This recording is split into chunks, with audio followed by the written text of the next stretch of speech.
Our research is focusing on tuberculosis control, and the major issue that we're looking at is how we can improve the control program by increasing the number of patients that are detected, that are essentially brought into a government control program. Our focus is on India, and in a state in India called Bihar, where Bihar has a very large prevalence of TB, but it has a very significant problem in finding the patients and bringing them into the government program. Outside of the government program, they typically find village doctors or private physicians that provide costly or inferior treatment that lead to poor outcomes.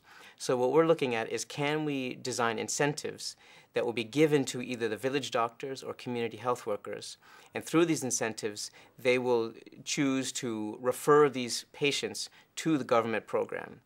And the way that we're addressing this is, there's an existing TB control program. It's a nonprofit organization that's working in Bihar and has essentially been created to bridge the private practitioners with the government program. And so they have experience and data and an ongoing control program. So we'll be using their data to develop a model of these incentivized networks and test their effectiveness in improving the case detection rate, which is the number of patients that are brought from the large pool into the government control program.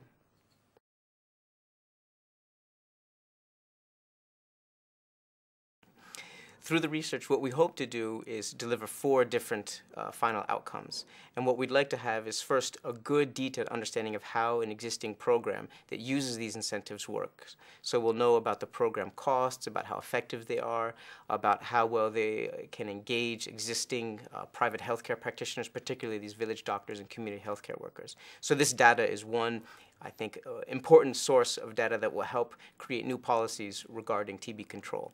We also would like this model to have some impact in and of itself. So the model will be validated and tested using the field data, and we'd like this model to be able to be used as a decision tool to help policy evaluation.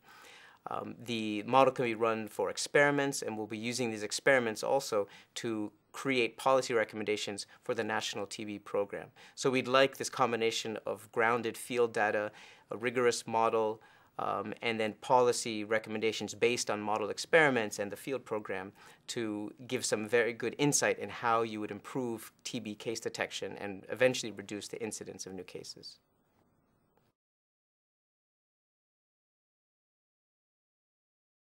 For NIHA's objectives, one of their primary 2 objectives that we're looking at is how we improve health outcomes by creating new policy addressing major health issues in Asia. And then another one is looking at how Singapore can gain prominence through their activities in this domain.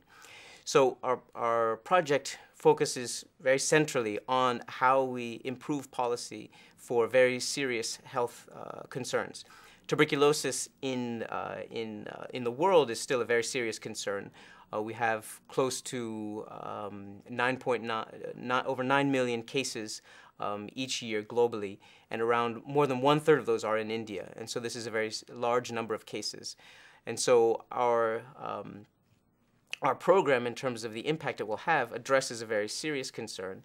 And then also what we're going to be doing is, through the collaboration with NUS, the part of the team, this will actually increase this activity and increase the prominence of this type of work here in Singapore.